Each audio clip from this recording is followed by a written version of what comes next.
In this video, I want to review the business valuation process and discuss why it's important to the deal. The first thing you have to know is whether you are paying the right price.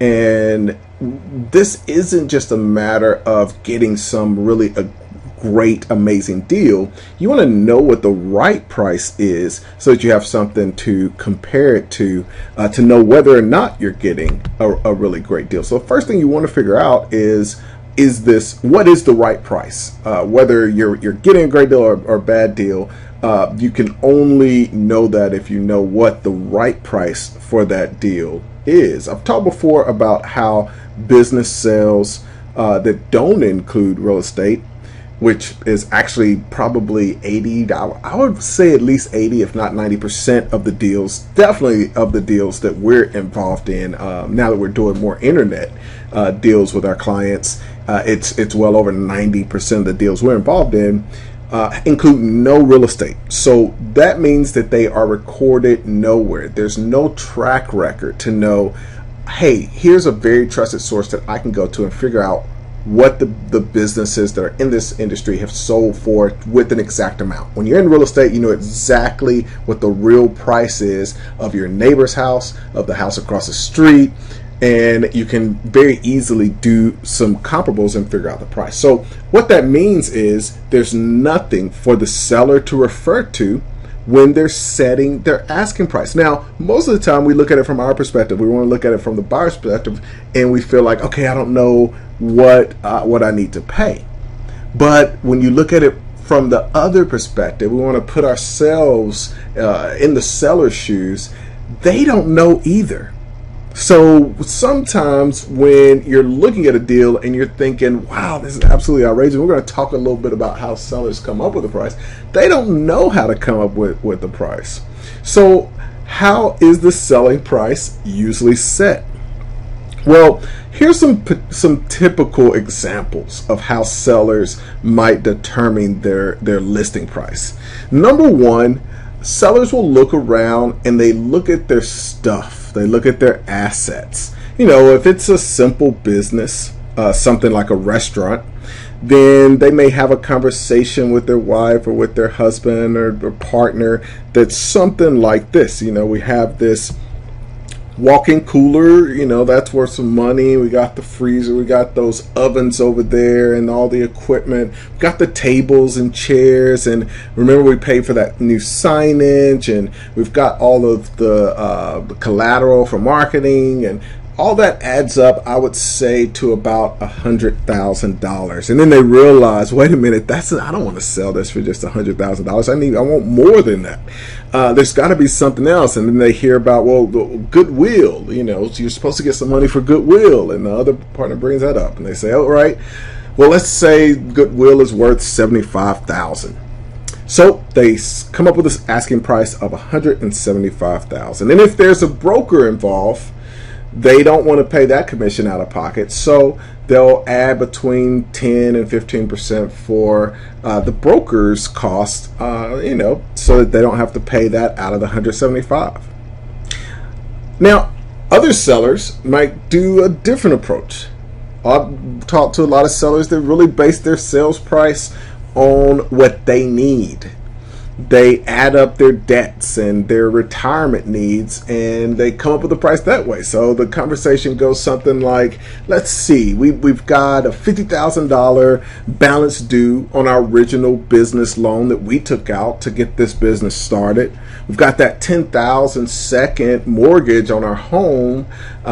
You know, we've got another $7,000 in charges on personal credit, and you know, I also want to make sure that we got enough to get the Winnebago because we're about to go on that vacation and to pay for our kind of retirement traveling or timeshare, whatever.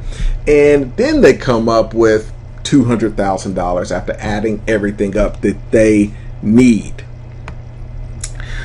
The other thing that happens in some cases is you'll get some people that do try to base it on some actual business numbers. So they call the smartest business financial person they know, which is usually their CPA or their tax preparer, and they have a conversation where they're talking to that CPA, and the CPA sometimes isn't familiar with how small businesses are sold. So they will come up with multipliers that are used when it comes to larger businesses and really don't apply at all when it comes to businesses that are under $2 million. I've seen tax preparers and CPAs that will give their clients advice like, well, I've heard that businesses like yours sell for 1.5 times gross or 8 times net. And if you're dealing with a private equity firm, sometimes that's not unreasonable, but it's absolutely unreasonable when you're dealing in the world that we're in. First of all, anything that's based on gross means nothing. Let's take a look at why. I've looked at deals that gross over $1 million, but then in one business in particular, after you took out the expenses, the owner only took home $105,000, literally a $1.5 million gross, but the owner was making $100,000 from the business profit. So a gross multiplier of 1.5 times means that business would sell for almost $2 million. And just to do debt service on 50% of that, or even less than 50% of that, means the business is losing money before you take any money. Before day one, the business is losing money. So it just doesn't work. And then you look at multiples of net earnings. When you look at a 8 times multiple, which is what private equity firms are willing to pay, they have all of the financing in place to be able to take advantage of those kinds of opportunities. But for the small business buyers, it just doesn't make sense. So we've got that out of the way. The last thing and really the most often what I see is brokers will come into a business or talk to a business owner over the phone, and they'll have a discussion about valuation and come up with the valuation. And those conversations usually go something like this. The broker walks in, is talking to the seller. The seller is saying, hey, I may be interested in talking to you, but it depends on what I can sell my business for.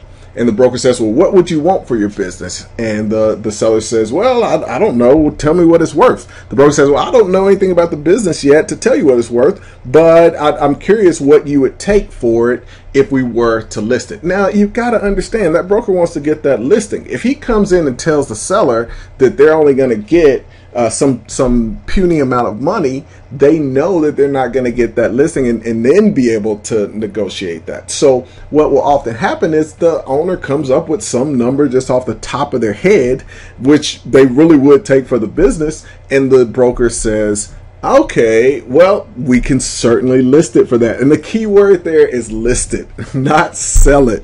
You can list it all day long for whatever you want to list it for, but it doesn't mean that you're going to be able to sell it for that. So that seller, unfortunately, gets excited because he's been told by this broker he's going to list his business for some crazy amount of money that he just picked out of thin air. So he goes home to his wife and he tells his wife, honey, we're selling the business. I talked to a broker today. He said we could get $500,000 for the business and I can finally retire. Isn't this great news? And the wife is like, yes, $500,000. That's awesome. And that night they go about spending that money in their head. The wife is saying, oh, we can finally pay off our mortgage. We can finally buy that Winnebago. We can get the timeshare that we wanted. And by the time he wakes up the next day, that $500,000 is spent and he's just waiting to get the check into his account. Unfortunately, that check may never come, but you as a buyer has to know the psychology that you're dealing with when you're negotiating with the seller that's on the other line. It's for all of these reasons that when we're evaluating a business, we employ the 5 most widely utilized and respected formulas. We tend to average those together depending on what industry we're looking at, and apply the weighted average to the fair market value of that business. The fair market value of the business is the price in which it would sell when neither the buyer nor the seller are under any undue pressure to act. You like to sell, but you don't have to. You like to buy, but you don't have to. Valuing the business is an extremely important process because it reveals the fair market value. And in addition to that, a valuation can tell you what kind of deal you might be getting, the amount of latitude you have in the deal structure, and how you put together your offer, what funding options are available to fund the deal, if there's enough cash flow to cover the loan payments, whether the loan is whether the business is overpriced and it's going to be impossible to get a loan, and you shouldn't waste any more time dealing with that seller, or if it's the deal of the year and you should do everything you can to tie it up. Here's one of the big mistakes that business buyers make. One of the big mistakes that big business buyers make is treating a business transaction like a real estate transaction. Because the way that real estate works, when you're looking at a real estate deal, you can assume that that deal is somewhat reasonably priced. Because, like we talked about at the beginning of this video, that realtor most likely looked at the house across the street and saw what that one sold for and how it compared. They looked at the house next door and they saw how that one compared. And they were able to come up with a price based on real information. As you can see through the examples that we've walked through today, businesses are not based on real information. Most of the time it's loose rules and assumptions that people end up pricing these deals based on.